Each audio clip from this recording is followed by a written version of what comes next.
85% এরকম একটা দুর্বৃত্ত, বিত্তবান এবং ব্যবসায়ীরা, এবং যারা একটা বড় অংশ গোটা 16 বছরের হাসিনার ফ্যাসিবাদ বিরোধী লড়াইয়ের সাথে যাদের তেমন কোনো সম্পর্ক ছিল না। এরকম একটা পার্লামেন্ট যদি আসে, এটা আমাদের জন্য রাজনৈতিক পরাজয় হবে, নৈতিক একটা পরাজয়ের কারণ হবে। আমি ইলেকশন কমিশনকে বলতে চাই, এসব ব্যাপারগুলোকে আপনাদের নজরদারির মধ্যে আনা দরকার। আর একই সাথে আমি প্রায় বলি, আইন প্রণয়নে যারা ল মেকাররা, এটাকে কোনো লাভজনক পেশা এটাকে তৈরি করা যাবে না।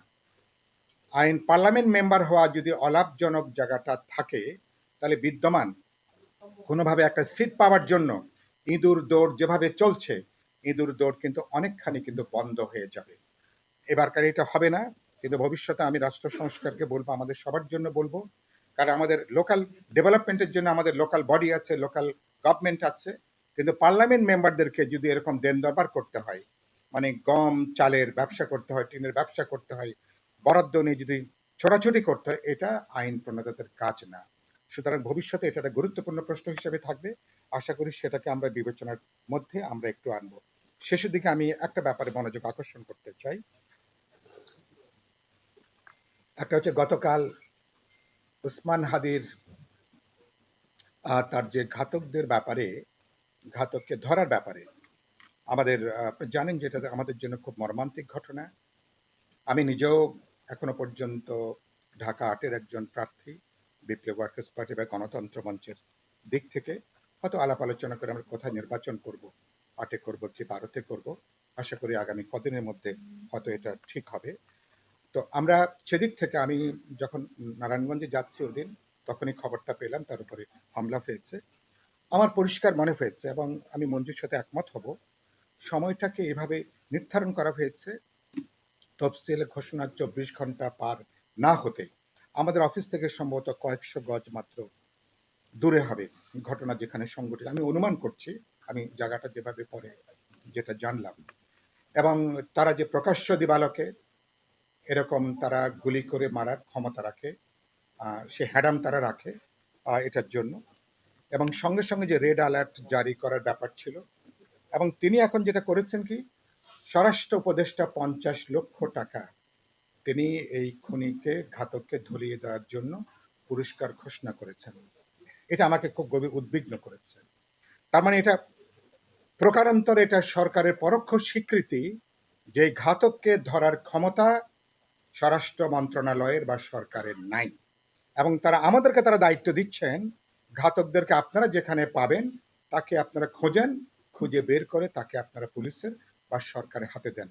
আমি এটাকে নিয়েছি একটা চূড়ান্ত দায়িত্বহীনতার একটা বহিঃপ্রকাশ হিসাবে, এটাকে আমি নিয়েছি। এবং দুর্ভাগ্যজনকভাবে, এবং তিনি একের পর এক কথা তিনি বলে যাচ্ছেন। আবার তিনি কালকে শুনলাম, কালকে তিনি বলেছেন সন্ত্রাসীরা যে পরিমাণ তৎপর, কালকে তিনি বললেন যারা নির্বাচন করতে চান প্রার্থীদেরকে এবং গুরুত্বপূর্ণ রাজনৈতিক দল বা তার নেতৃত্বকে, তারা যদি অস্ত্রের লাইসেন্স চান, তিনি তাহলে অগ্রাধিকারের ভিত্তিতে তাদেরকে অস্ত্রের লাইসেন্স দেয়া হবে। এই খবরটাও আমাকে উদ্বিগ্ন করেছে। আমরা এ পর্যন্ত যেটা জানি, নির্বাচনের আগে, আমার সঙ্গে আলাল ভাই নিশ্চয়ই একমত হবে, নির্বাচনের আগে সমস্ত অবৈধ অস্ত্র উদ্ধার করার জন্য আইন শৃঙ্খলা বাহিনী একটা কম্বিং অপারেশন করে। দেশব্যাপী তারা এক ধরনের চিরুনি অভিযান তারা করে।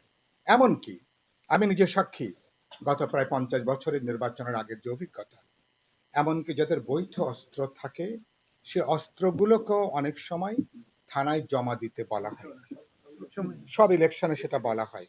তাহলে একটা হাদির এই ঘটনায় তার মানে আপনারা, তার মানে, এবং এটাতে দাঁড়াচ্ছে যে ধরেন ৩০০ আসন, এক একটা আসনে যদি ১০ জন করে প্রার্থী থাকে, ৩০০ যোগ ১০ দেন ৩০০০।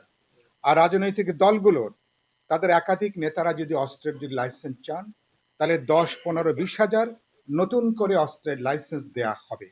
তার মানে আফ্রিকার যেভাবে যুদ্ধ চলে, তার মানে আমাকে বন্দুক ঘাড়ে করে এবার প্রার্থীরা তারা নির্বাচনে প্রচারণা এবার তারা যুক্ত হবে।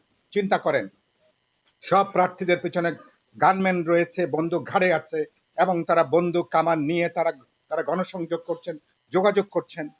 অভ্যুত্থানের পরে কি এটা অসম্ভব একটা চিন্তা, এটা এটা তো খুব ভয়াবহ একটা চিন্তা। যে বন্দুকবাজরা দেখা যাচ্ছে সারা দেশে তারা ছড়িয়ে পড়ে আমাদেরকে জনগণের নিরাপত্তা নিয়ে আমরা উদ্বিগ্ন, সেখানে আমরাই যারা রাজনৈতিক নেতা প্রার্থীরা হবেন তাদেরকে বন্দুক ঘাড়ে করে নিয়ে দেশব্যাপী তাদেরকে এখন যোগাযোগ করতে হবে, গণসংযোগ করতে হবে, নির্বাচন তাদেরকে পাহারা বসাতে হবে তাদের নিরাপত্তা বা ভোটারদের নিরাপত্তা এগুলোর জন্য। এটা খুবই দুর্ভাগ্যজনক। আমি আজকে দাবি করতে চাই রাষ্ট্র সংস্কার আন্দোলনের মধ্য দিয়ে অবিলম্বে এই হঠকারী আত্মঘাতী সিদ্ধান্ত অবিলম্বে আপনি প্রত্যাহার করুন। এক। দুই হচ্ছে যে এ ব্যাপারে নিয়ম কানুন আছে, কারা পেতে পারেন, কি পদ্ধতি আছেন।